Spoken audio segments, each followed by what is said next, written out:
నేను నీ మాటలు నాకు దొరకక నీ జీవితంలో అనేక సంవత్సరాల తరబడి నువ్వు వాక్యం వింటున్నావే, నీ చెవులకు వినబడుతుంది. వాక్య ప్రకారం ఎంతమంది జీవిస్తున్నారు. నీ మాటలు నాకు దొరకక నేను వాటిని భుజించితిని. సైన్యములకు అధిపతియగు యెహోవా నీ పేరు నాకు పెట్టబడెను గనుక. మీకు పెట్టబడిందా? ఎంతమంది చెప్తారు నేను దేవుని బిడ్డనని చెప్పగలగా? నీ మాటలు నాకు సంతోషమును, నా హృదయం నాకు ఆనందము కలుగజేస్తుందంట. ఎంతమంది ఆనందంతో జీవిస్తున్నారు ప్రతినిత్యం దేవుని మందిరంలో, లేకపోతే నీ వ్యక్తిగత జీవితంలో? నాకు ఎందుకు చెప్పలేకపోతున్నాం అంటే దేవుని వాక్యాన్ని మనం భుజించడం లేదు, దేవుని వాక్యం మీద మనం ఆధారపడడం లేదు, దేవుని వాక్య ప్రకారం మనం జీవించడం లేదు.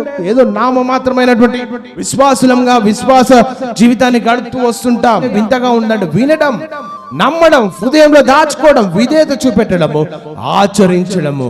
ఈ ఆచరించడానికి వచ్చేసరికి అందరూ కూడా 100% మంది వెనక్కి వెళ్తారు.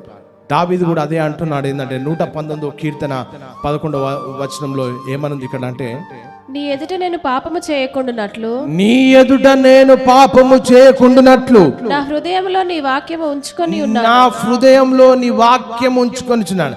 ఎందుకు ఉంచుకోవాలి వాక్యము మన హృదయంలో? ఎందుకు ఉండాలి మనలో వాక్యము? ఎందుకు ఉండాలి? ఎందుకు వాక్యాన్ని భుజించాలంటే కీర్తనకారుడు స్పష్టంగా చెప్తుండేందంటే, నీ ఎదుట, దేవుని ఎదుట నేను పాపము చేయకుండానట్లు నా హృదయంలో నీ వాక్యం ఉంచుకొనిచున్నాను. వాక్యము వింటాం, వాక్యం వినడానికి అందరికి చెవులున్నాయి, వింటాం. కానీ వాక్యం ఎందుకొరకు ఉపయోగపడుతుంది అంటే, విన్న వాక్యము ఏం చేస్తున్నాయా అంటే దేవుని ఎదుట పాపము చేయకుండానట్లు ఆయన వాక్యం ఉన్నప్పుడు మాత్రమే పాపము జోలికి పోము. వాక్యము లేదు కాబట్టే ఈరోజు మోసాలు జరుగుతున్నాయి ప్రపంచంలో, అన్యాయం జరుగుతుంది ప్రపంచంలో, అనేక రీతిగా పాపం విస్తరించబడుతుంది, అనేక ప్రాంతాల్లో డ్రగ్స్ విస్తరించబడుతుంది, అనేక రీతిగా తాగుడుకు వ్యసనాలు అవుతా ఉన్నారు. ఎందుకు అవుతున్నారు అయ్యా అంటే వాక్యము భుజించడం లేదు. పాపం అంటే ఏదో పాపపు స్వభావంతో మరి ఆలోచనతో ఆలోచించడం కాదు. పాపం అంటే దేవునికి విరుద్ధమైంది ఏది మనలో ఉన్నా అది వెళ్ళిపోవాలి. వాక్యం ఏం చేస్తుంది అంటే నిన్ను ఒక పరిశుద్ధమైనటువంటి, ఒక నీతివంతమైనటువంటి, ఒక సత్యవంతమైనటువంటి, ఒక యథార్థవంతమైనటువంటి, ఒక నిష్కలంకమైనటువంటి వ్యక్తిని తయారు చేస్తుంది వాక్యము.